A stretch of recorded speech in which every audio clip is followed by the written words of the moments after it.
Bum Talk Cinco de Mayo edition. I am your host, Jay Bums, along with my co-host, Danny Bums. And yes, happy Cinco de Mayo weekend 2019 to you folks, our followers, and to our viewers.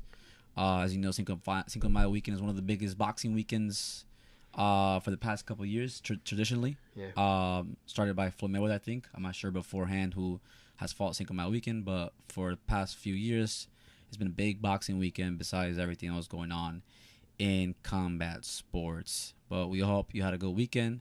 Enjoy your tacos and tequila. Danny Bums, I give you the ball. What would you want to start out with this jam-packed weekend? The fight that I didn't watch, which was the ESPN Top Rank card, which I forgot about, because featured it's Top Rank. Yeah. Featured IBF light heavyweight champion Artur Beterbiev defending against some crazy named guy, American, but a crazy name. Were they fighting in the States? I think, yeah, I believe so. All right. And it's just a picture. Did you know that fight was on last night? Artur just stopping the guy in the 5th round. Artur Beterbiev. Yeah, he's got that was his 14th professional win. Okay, all right, so up and coming guy. I think. Danny Buzz mentioned this. Didn't know this fight was on TV at all. Yeah, and I think I saw some of it, and let me see how many fights he has. I think it was on the ESPN That was his 14th network. fight, yeah. Okay. And so he's in IWBF light heavyweight champion. Yeah, up to the 175-pound division. It's a division that's basically stacked with Russians. Yes. Dmitry Bivol being one of them. Who's on the zone, correct? Then Alexander, can't pronounce his last name, Daniel, the Ukrainian. Okay. He has the WBC. He's the guy who nearly killed Adonis Stevenson back in December. Mm-hmm. And the last one is the legend Sergey Kovalev himself. Who is on Top Rank, I believe, too, right? Oh, he's on ESPN. Three of the belts are on ESPN. Okay. The Alexander. Mm-hmm. Well, he last fought on ESPN. Yeah. But he won the title on Showtime. Okay. Because Adonis Stevenson fights on Showtime. Showtime. All right. So now he went to ESPN. Because he took his belt over there, which sucks. And then obviously Sergey Kovalev, and Artur Beterbiev. They fight here on ESPN. On Top. Okay. Yeah. And the only guy that doesn't, who happens to be considered to be the best 175 pounders, Dmitry Bivol. And yeah, three of those four guys are Russians, excluding the nail. And the other one's Ukrainian, which they're neighbors. He's part of that Eastern Europe, Usyk, Lomachenko crew. Okay, because they're the three of them Ukrainian. Ukrainians. They're like this. Okay, so they're close to each other. Yeah. So. All right. From what I'm also Marcus Brown, he holds the WBA interim light heavyweight title. He won that against Abadu Jack back in January. Okay. And he's fighting. He's fighting Jean Pascal in June. The Canadian, right? On the on the cards of one of the Charlo brothers. I forgot which one it is. Okay. I believe the Herd and the rematch, Harrison and Charlo, I believe. And yeah, he's fighting him. Mm-hmm. So he's. There's a second fight in Showtime. I imagine he's a PBC guy. Looks like it. And Dmitry Bivol is I don't know what you're doing, man. Yeah, one belt, one organization. He's on the zone, so his opportunities are limited, obviously. Because the last fight against Joe Smith was a clinic. They probably sold him on the whole. Hey, maybe you can come down to 168 and Canelo can come up. Yeah, and then the whole gimmick of the future is streaming now, so I'm sure there's a lot of factors. But then again, we don't know what his deal is. Is it 2 fights, 3 fights? We don't know what his deal is. Yeah. So things always change in boxing. So, but yeah, it's I think everyone in that division, excluding, I think Kovalev, is definitely at the end of his pride. Yeah. So he's fighting. He's also fighting. I think this week is announced who he's fighting. some It's like mandatory? up and coming kid. All right. Like they're killers in that division. They're all young too, with Big the men. exception of Kovalev. I think post the Ward fights, he's not the same. That was his peak. So Okay. And you still got the Colombian guy who I'm sure is still on top rank. he's fighting recently soon. I forgot where who and what network, but yeah, he's fighting soon. Okay, all right. But yeah, so that was that. That was a sleeper. I didn't really see it. Yeah, that card was in the shadows. I expected this guy. These guys are crazy at 175. Like the killers, the champions at 175. Those guys are big killers, man. Power hitters. They can knock you out. They're Russian or European. They have that unlock. So that was it. Then we turn our attention to UFC Fight Night. What number was it? UFC Ottawa. 151. ESPN Plus. Cub Swanson was on the undercard. It was. Let me just tell you before we break down. This was a big Fight Night card as opposed to last week's card. What was last week's card? It was Hermanson versus Jacare. Oh, that was terrible. It wasn't a big card. This card to me seemed like could have been on ESPN itself. Right. But yeah, like you said, Cub Swanson was on the card, and then for some odd reason, I don't know why. What's this guy's name? Brunson was the co-main event. He fought nobody. Some guy named Elias Thoroughbred. I can't pronounce his name. I never heard of him. But this is a big, pretty top-heavy card. One of the biggest ones I've seen on Fight Night. One of the biggest Fight Night cards I've seen so far from the UFC this in 2019.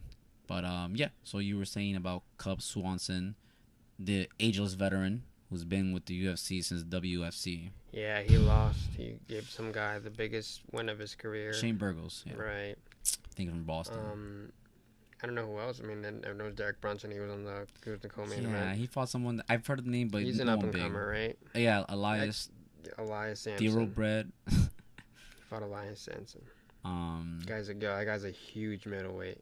Like humongous. Yeah, huge. Middleweight. 185 is.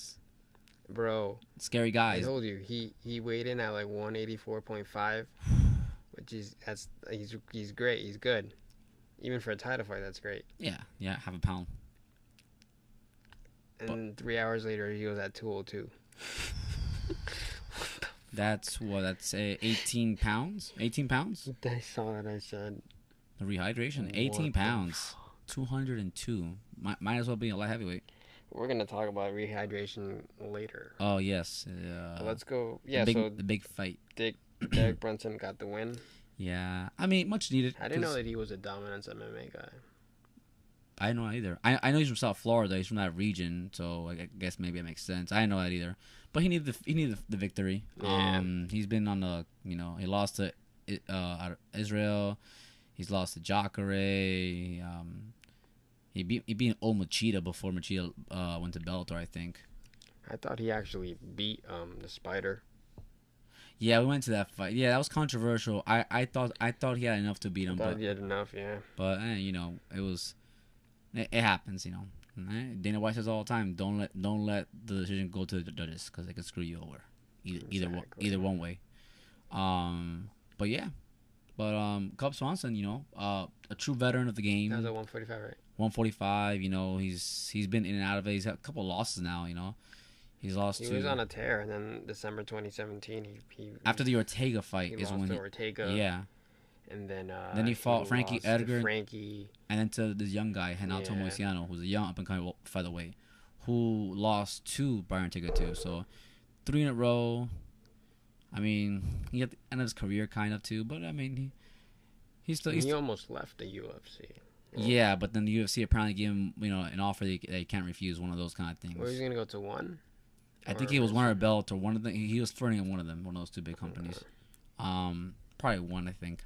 But I mean, like you mentioned before, like Kovalev. I mean, Cub Swanson. Not comparing them both, but he's at the tailspin of his career too. He's been fighting for a long. He fought Aldo back in WEC when they were around. But yeah, I mean, he's just a name now. He's a top 10 guy, unless he pulls another string of 3-4 straight fights victories maybe. But that's I guess for Cub Swanson, back to the drawing board. We'll see what he'll do next. He's a veteran. He's in good shape. At this point, I think he can pick who he wants to fight next, more or less. Right. Yeah. And whatever. So the main event was a lightweight bout. 155. One of the biggest fights of the year. Was a risky fight for Al. I think felt like he didn't have to take it, and I did not expect the way this fight. I thought Cowboy looks like an old man, but he's rejuvenated, changed, man. He's changed a lot. So this was basically it. The main event. This is a nutshell right here. Al Iaquinta versus Donald Cerrone. Cowboy Cerrone. He's a UFC veteran, UFC history. Yeah. I'm probably one of the greatest UFC fighters to not win a belt. Yep. That's definitely fair enough. He just has the most wins, the most finishes, the most blah blah blahs. Yeah. Every time he fights, every time he steps in the ring, octagon, he's gonna break records. So I expected Al to. Well, as expected, Al didn't. It went to war. He can't be slept. Like he's tough, man. He's as tough as they come. Absolutely correct. But wow, man. Wow.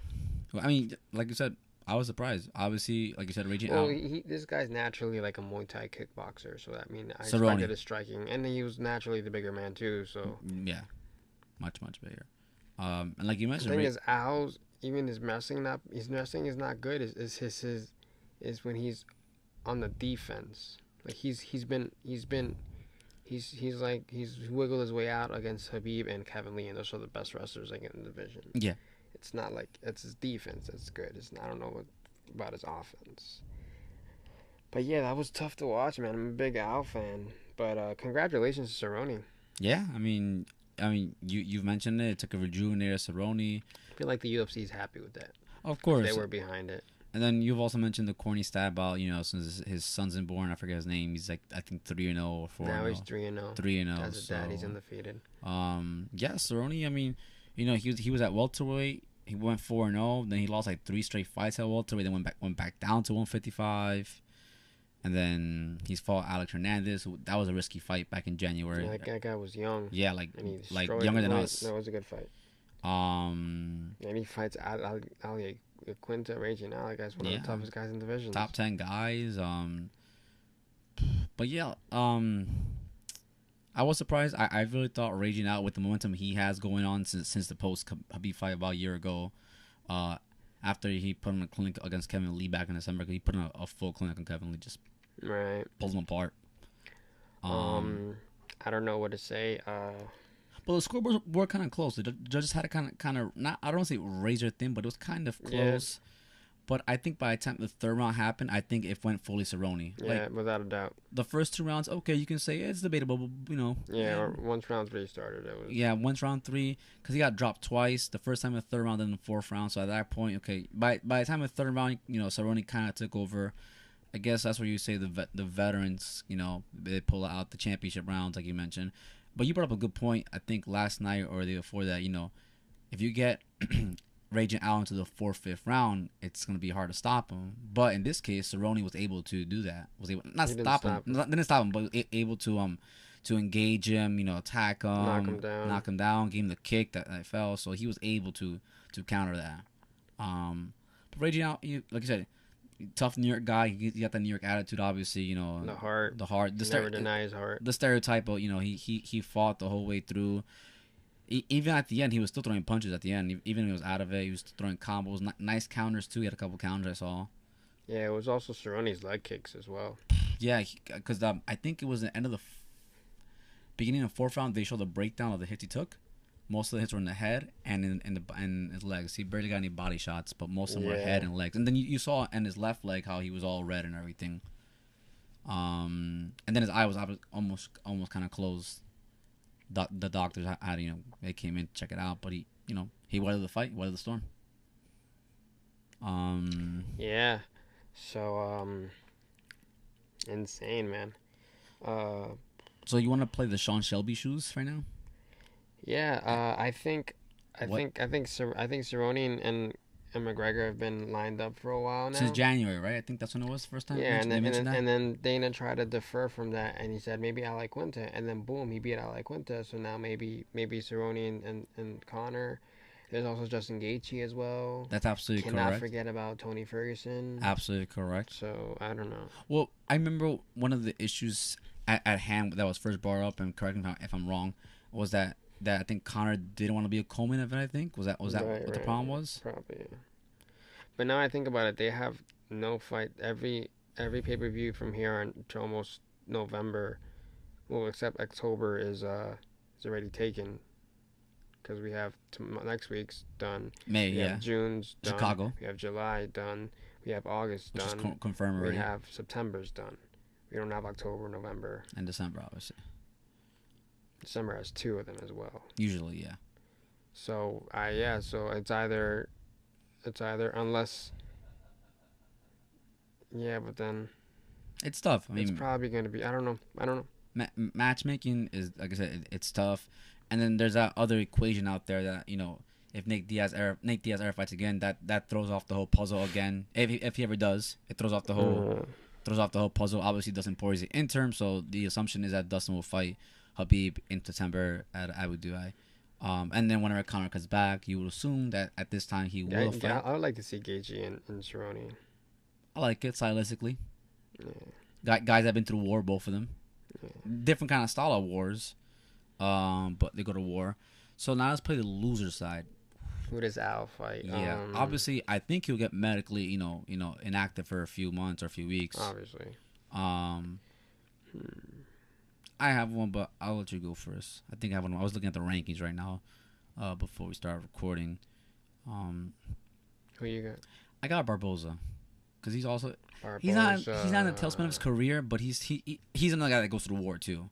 So I think they're both war guys. Sense. These guys are war. Lightweight division is war. If not the Alex kid. Alex Hernandez? Yeah. How about Pettis? If Pettis goes on to 155 ever again. Or Pettis. I like Pettis too, yeah. But so yeah, there's options for my boy. Lightweight division is yeah. It's obviously it's where Khabib and Conor are. Since 2016-15, lightweight division has been just. It's been a mess. It's been, Conor, everything, title fights, all that stuff, interim fights. And like you said, when Tony comes back, who knows what happens, obviously. That's another factor, too, when Tony comes back.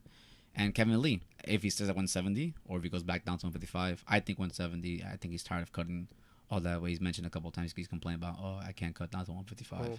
Kevin Lee. Oh yeah, I think he's staying. At Yeah. So he's probably out of it, and Pettis probably too, because he's older now, so he'll probably stay at 172. I think if he wins, he stays at the 170. If he loses, he's probably gonna come back down. There's always a plan B, right? I don't know. Not soon. That's like it's in June. It's in New York. RDA versus no, it's May 18th. Oh, it's in May. Rochester. Wow, that's a stacked weekend. Yeah, it definitely is. Speaking about schedules, and let me ask you, Daniel. So I remember when the UFC was on Fox, they were usually off like one Saturday a month, maybe 2. But like I feel with this ESPN, there's a fight every Saturday. Like I don't think it's been one Saturday they've been off. Have you noticed that or no? Yeah, they've been yeah. Saturday, May 18th. Because 237 per view, and then I think they're off Memorial Day weekend. Because then June 1st is a Gustaf and Smith fight. Hopefully, there's no fight Memorial Day weekend. So that weekend is that when we have the Deontay Walter fight on Showtime. Who else fights? This guy, Bijo Saunders. Okay. And then the 11th, we have 237, obviously. Next week. And we have the Herd fight on Fox. Oh shit. And then the 18th, I think the 18th on FS1 is the Trout fight too, or the 19th. It's on a Sunday. But cool. Anyways, so that's the lightweight picture. Great fight really happy for Donald. He's adding to his legacy, his resume, his legend of the sport. And like Danny Bones mentioned, he probably goes on as the best UFC fighter without winning a UFC gold belt, unless things change. Him and Dan Marino. Dan Marino is definitely the best NFL player to never win a Super Bowl ring. That's absolutely correct. He put him in both categories. But I mean, Cerrone's still not that old. I thought he's 36, so I think I'm thinking in his eyes, he probably has 2 years, 3 at most. I don't want to see him go past 40. No, I think his 2 next years loss windows. Is done. Depending on what kind of stop it is, though, I think. If he gets knocked out, maybe. If he goes a distance, and like I said, it depends against who too. Yeah. But congrats to Cerrone. We watched Cerrone since we started watching UFC, so he's one of the first early fighters that we watch. From watching MMA. Congrats, great fight. Absolutely correct. Looking forward to it. Yeah. And then they obviously ended early. They put it on because we have the big fight. Cinco de Mayo weekend. The biggest star in boxing fought, and he fought. It was announced back in January. He fought arguably one of the top-rated, scary middleweights in the world, Danny Jacobs. Danny Jacobs, right from New York. When it was announced, I said I respect Canelo for doing that because that man is nothing to play with. But to be honest, now that I've gone back, I felt like the best Danny Jacobs I ever saw was against Golovkin, because his next 3 fights, he won, but he didn't finish them. So it went the distance. Yeah, late 2017, he fought that kid, Luis Arias. He dominated him, but he didn't finish him. It was a pretty done. Then he fought Sulecki last April. Okay. He dominated him. He won. He didn't finish him. Then he fought Derevyanchenko for the title in October. Oh, yeah. He won. He didn't kill him. So I'm like, that got me thinking. I'm like, damn. He's supposed to be killing these guys, like in a stretcher. Okay. Killing them. So that kind of got me thinking. I'm like, That's what I'm saying. I feel like the best Jacobs we ever saw was against that Golovkin fight. That was a phenomenal fight. He looked amazing. That was 2015. 2017. Wow. Damn. March 2017. So that was wild. And yeah. So going in, that's why I'm like, maybe, and because Canelo is so young and he's someone who's literally gets better every fight. He just learns. He's still a sponge. So I'm like, damn, I think Canelo might get this, even though it's going hard for Danny because of Brooklyn, because he's a local fighter, because I love his story, because he gave Golovkin hell. So, but I don't know. I felt like, and then I also because the judges love Canelo, for all these reasons, I knew Canelo was gonna win. All right. But I was going for Danny. But yeah, so this was a little still of the picture. A good fight. Do I think fight of the year? I don't know. It was competitive. Look at that's a funny face. Whoever took that picture got a good picture of a Daniel Jacobs. So let me ask you. So you mentioned the 3 opponents between Golovkin and the Canelo. You mentioned that he didn't struggle. He just didn't finish them. He didn't put them away. Do you think maybe for Jacob is I fight at the level of the fighter? Because he fought last night. I'm assuming against Canelo he fought much better than his last 3 opponents. Or did he fight as a... But then again, Canelo's an elite fighter. Yeah. And the thing is with Danny, when I watched the fight, actually I saw the scorecards, and two of the 3 judges gave Danny the first round, which I gave him the first round. Yeah, too. And actually, I saw the scores. Two of the judges gave it was a 7-5 fight for Canelo, which is probably what I would have scored it, and the other one was 8-4. So I mean, it made 8-4. sense. It made sense. I was not disappointed with the scorecards. Thing is, Danny did too much downloading, and it took too long. Yes. And then that was rounds for Canelo in the bank. By the time he picked it up, like Canelo towards was the way end. up. Yeah. So but he definitely won some rounds, and he rocked Canelo. Yeah. He's the one hitting the chin. Actually, you know the trick is with that? I was reading about it. What's up? Canelo sees it coming, so he turns his face already, so he gets less hit. He gets less power, okay. All right. Which is freaking smart. That's smart boxing IQ, actually. Yeah, so you turn your head, so less the impact. Yeah, which is amazing. Makes sense. Wow, never thought about that. Shakur Stevenson tweeted that. He was, look what he did. I'm like, wow, that's so true. Well, to agree with the scoreboard, I do agree. I had it either 8-4 or 7-5. Like you said, it wasn't razor thin, but it was close. And like you said, Daniel Jacobs started late. And then he picked it up towards like the 8, 9, 10th round. You saw like, okay, momentum was switching. Yeah, around 8, maybe 7. And then you saw by 10, 11, you saw Canelo was already a little tired. I wouldn't say gassed out. That's another thing. I feel like not only did that's what I think Danny capitalized helped out. On the success that he had. But fight of the year, I still probably give it to Lipinets and Lepis. The other thing that I did saw, and we saw this multiple times, and I saw you because you were very like emotionally frustrated about it, was when Jacobs had Canelo on the ropes. The scary thing was that Canelo was walking him down. Yeah, I don't want to say he was. When you watch a Triple G fight, it's the complete opposite. I don't want to just walk and Triple G's walking him down like crazy. I don't say he was schooling him, but like back to what I was saying is like no, when I mean walking down, he's cutting the rope off. Yeah, cutting him off like crazy. Because like you said, like he was punching him. Like, you got a couple combos, but then he just left. Then just okay. But I mean, kudos to Jacob for taking the fight. Obviously, absolutely. Like you said, Canelo. And to Canelo.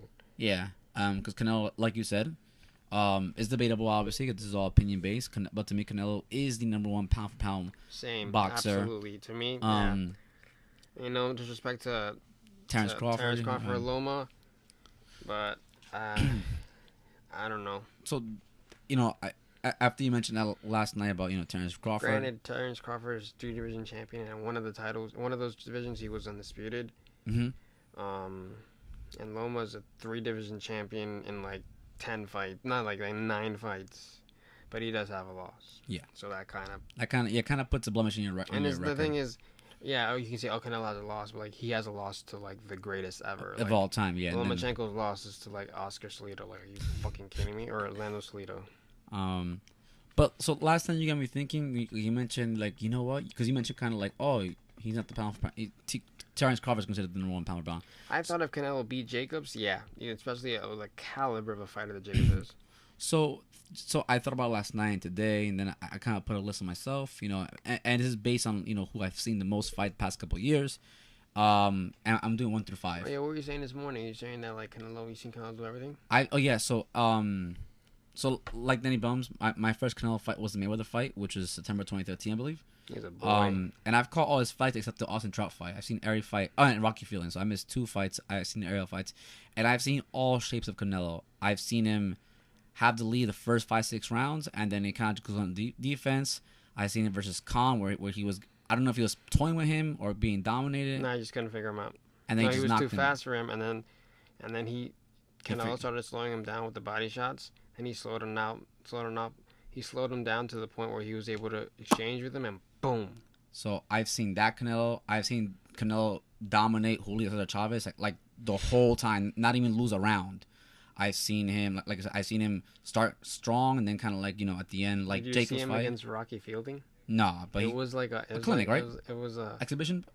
It was like a someone called it. Was it like Mayweather versus blitz? I'm like he blitzed him. Was it like Mayweather versus Tension? Nah, it wasn't that bad. Tension just felt like WWE. Just that was bad. It was crazy. But to say at least, like, I mean, I'm not the biggest boxing IQ guy. Obviously, Danny Bums know this. He's just someone that even Leonard Ellaby said. He goes like Leonard Ellaby said it perfectly. He goes like that one loss to Floyd made him fucked him up so badly that he just learned so much. Like he's not to me. He's number 1 pound for pound. Yeah, but like I mentioned, I've seen all these stages of Canelo. When I think of pound for pound too, I think of people who take the biggest fights, the biggest name. I'm sure people, crap on Canelo because he fought an old Miguel Cotto and all that stuff. He fought Austin Trout. He fought James Kirkland. Guys he are fought Austin Trout before Mayweather, and when Trout was much more in his bigger prime than what he is now. I mean, he's been beat up by like both Charlers now. That's because he's on the tail end of his career. Lara was a controversial fight. People said Lara won that fight. I guarantee you they run that back. Yeah, it'll be at 160. That's already a plus for Canelo, and then I guarantee you it'll be different. And then especially Lara's at the end of his tailspin career too. And then I have no idea why Canelo fought El Perro Angulo. No idea where that fight happened. That was his comeback fight. Oh, that was against his loss. Ah, okay. It was Angulo Lara. Oh, I thought it was Lara Angulo. Canelo? Yeah, Canelo. So who did Canelo fight after Mayweather? Was it Angulo first? And then in March, in March. I'm like, yo, these guys crazy. Yes, you're right. But yeah, I've seen all aspects of Canelo. I've seen him come back. I've seen him dominate, and then toy around people. I've seen pull a clinic. I've seen all aspects of Canelo. Yeah, he's the best. Yeah, like I said, and I guess going back to like what you mentioned last night, I thought of my top 5 guys currently, pound for pound. No promotion, just overall boxing. None of that stuff. His own top rank. Number 1, I have Canelo Alvarez. Same. Number 2, and I've yet to see his fight, but I've seen highlights on that stuff. I have Anthony Joshua number 2. Why? Who was he beating? No, I mean, he has to be. No, he's being top. Okay. I have him at number 2. Number 3, I'm gonna follow with his. No, Anthony's he's probably the most well-rounded heavyweight there is. Number 3, I have his counterpart, and this is I've seen fights of him multiple times. I'm gonna say Anthony Wilder. Deontay Wilder. Deontay Wilder, yeah. Who? Oh my God, Deontay Wilder. Stop talking. All right. Okay, you're done. You're done. All right. Okay, I mean that's your opinion, but over Lomachenko and Terrence Crawford. Well, those are my next ones. The 2 guys you named, they've won 1 title. They've only won titles in 1 division. I was gonna say Terrence at 4. What about at least put Usyk was in undisputed? Yeah, Usyk 2. I mean, like I said, it's hard. And then at 5, I was gonna put either Loma. Those are my 5. Like I said, these are fights that I said that at least I've watched. I haven't watched Usyk, but fights that I've seen, highlights on that stuff. So just based on stuff. Spence. But at 5, I would have Loma and Spence. But like I said, these are based on people that I've seen the most, engaged with, fights I've seen. Like obviously, yeah, Usyk has unified the cruiserweight division, but I haven't seen Usyk fight. So those fights are just based off just me, just fights I've seen. Is I know I'm saying my top 2, which is Canelo, then Terrence, T-Bud. and I don't know, maybe Lomachenko. Yeah, I mean the list is always debatable. Things change, obviously. It happens. But definitely Canelo number 1. Yeah, and you heard Eddie Hearn. I mean, the key to this division is on the key holders. That's what I want to get to. What's next for Canelo? Who's next for Canelo? There you go. You got 2. That's a young boo-boo, right? He looks compared to yesterday. With the hair and the piercings and everything. And then last night after the fight, they interviewed Eddie Hearn. Then obviously, What do you want to see him now? You want a Golovkin trilogy? I don't think it makes sense. So I look at it at 2 aspects. The money fight is definitely Triple G at this point. But if you want to conquer the division, you got to fight Boo Andrade. That's what I think. That's why I think in the fall it should be Canelo versus Boo Boo. Mm-hmm. And then assuming that Boo Boo beats his opponent in June, which I mean actually on paper that's his biggest. That's his. You mentioned that. Yeah, you mentioned that a couple times. But thing is, I'll get into that in a second. I think as Golovkin's fighting Steve Rolls in June. Rolls, yeah, June 8th. I think in the fall he should rematch Jacobs. Okay, you can get Jacobs a fight too. Because because we all want to see that part too as well. And then. If things work out, I guess, like anything else, then maybe next May 2020, maybe. I feel like it's Eddie Hearn said it perfectly. The last piece of the puzzle. Yeah, he said it multiple times. He holds the key to the division. Boo Boo has it. Boo Boo has it. He should run away with it. Go to the promotion. Take it hostage. Go somewhere. Go somewhere else. Right? Go somewhere else. Go to PBC. Here you go, Charlo. Here's your title shot. And Eddie Hearn also mentioned, hey, he might go to 168. I don't know. Who knows? Things can change. Yo, that's amazing. You know who's at 168 for the zone? Who? Liam Smith's baby brother. Callum Smith, right?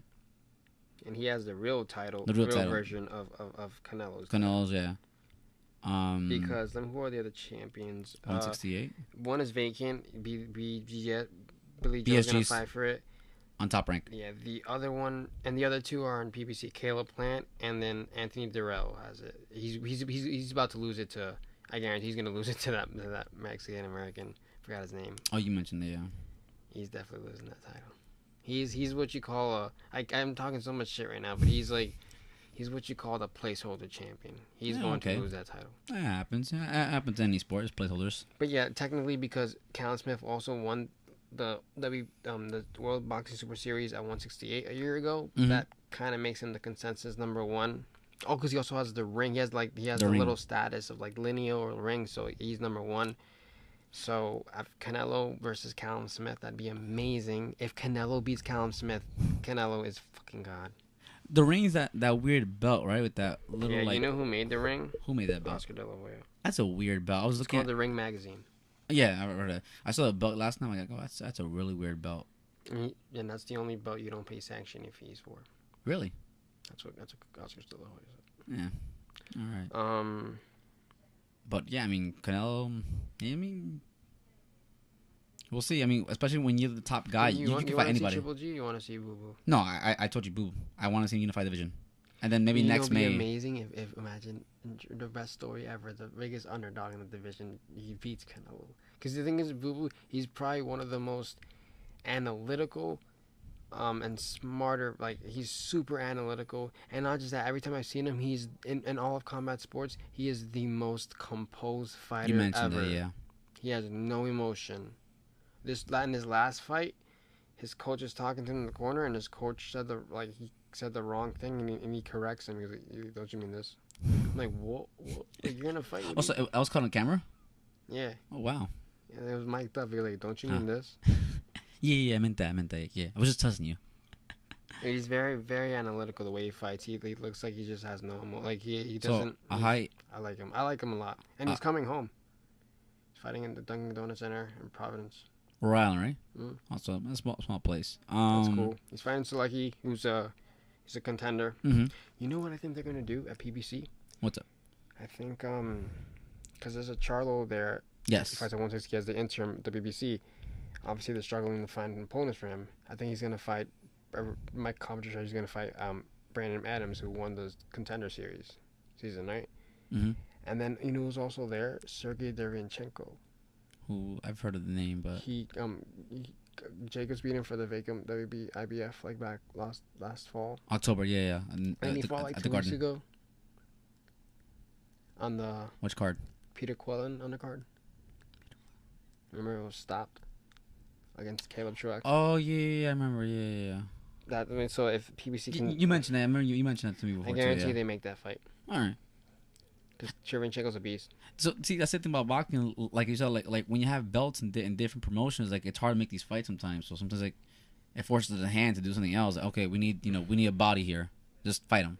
Yeah, boxing is crazy. Yeah. So and you mentioned most by boxing. But as we know, I'm pretty sure DAZN wants to make the third fight with Golovkin. Yeah, and what I like about Eddie Hearn is that he laid out both plans. A, either Golovkin, or B, go fight. But then again, at the same time, even Eddie and Danny said at the post fight, he was like, I think it's time to move up to 168.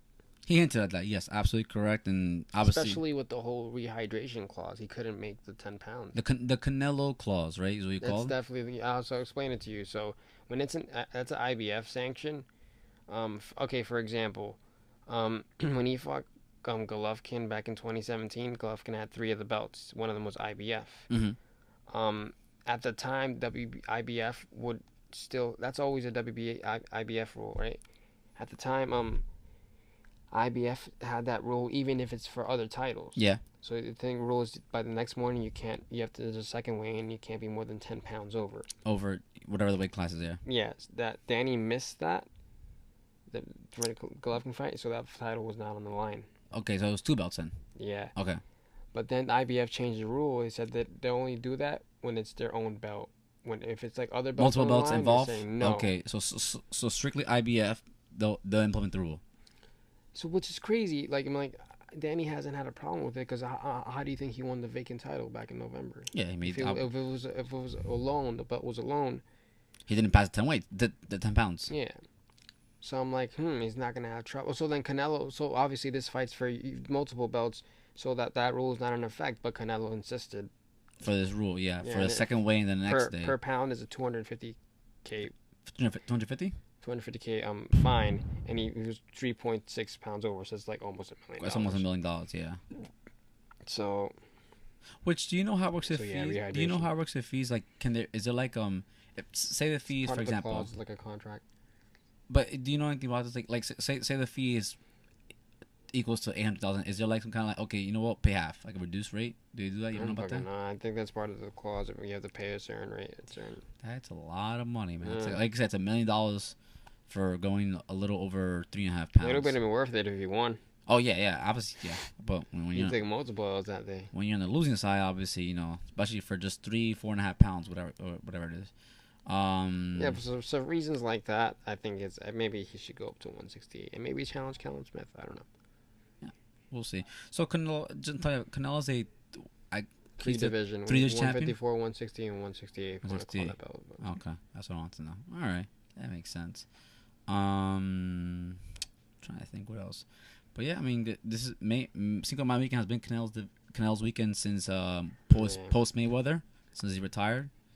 And it's been tradition for Mayweather to fight Canelo to fight Cinco de Mayo weekend, and then the weekend of Mexican Independence Day. Which I I think believe it is the is second. second weekend of the weekend after Labor Day usually is what it is. Yeah. So that's been tradition for him. So we'll probably, and then obviously last year he fought in December for the zone deal, all that stuff. Well, that's because he only fought once last year, so he wanted. So he wanted to make it up, yeah, he was because not allowed. the Because contaminated me back last May and all that stuff, all that spiel. Blue and Cuba, I forgot what it was. Yeah. But yeah, then anything else you want to talk about? I mean, that's it. We'll see what happens with the middle. I mean, that was the zone's biggest fight yet to this date, yeah, in America. But it's gonna get bigger now. You got AJ in a few weeks. AJ coming up. You got Triple G coming up. Boo Boo. Yeah, so the Bellator. May 11th. That 145 guys going up to 155. Well. So yeah, wow, I forgot about that. Mike is a champ possibility. In the zone. And you have the June card, which is really good. Dylan Dennis. June 11th, yeah, Friday night at MSG right across over here. June 14th. Big card. And then we have Usyk's heavyweight debut against Carlos Takam. Memorial Day weekend, May 25th. Is that overseas? Chicago. Oh, it's here. Okay, all right. So probably prime time then. Yeah. Okay. Yeah. So there's a lot of fights coming up. Three big heavyweights back-to-back weekends. It's the first one is Deontay Wilder's. May 18th. Then it's Usyk, May 25th. Usyk 25th, and then the first is AJ. Yeah, big weekend then. We can go also that's the UFC when it's Anthony Smith versus Gustafsson. So. And I think the 9th Tyson Fury fights. Yes, June 9th. Yeah, because June 9th is UFC 238. Right, so that's pretty much it. It was finally great to see Canelo and JACOBS since it was announced in January. I've been waiting for this, so it was awesome. Yeah, it was great. But yeah, I think that's all for all folks tonight. Thank you for tuning in. We'll be back in possibly about 2 weeks, depending on how the schedule goes. Thank you guys for subscribing. Thanks, guys. Almost at 100. Yep. Appreciate it. Make sure to like this video, subscribe at Bum Talk, and follow us on Twitter at BumTalk_. Thank you guys. Have a good night. Take care. Peace out.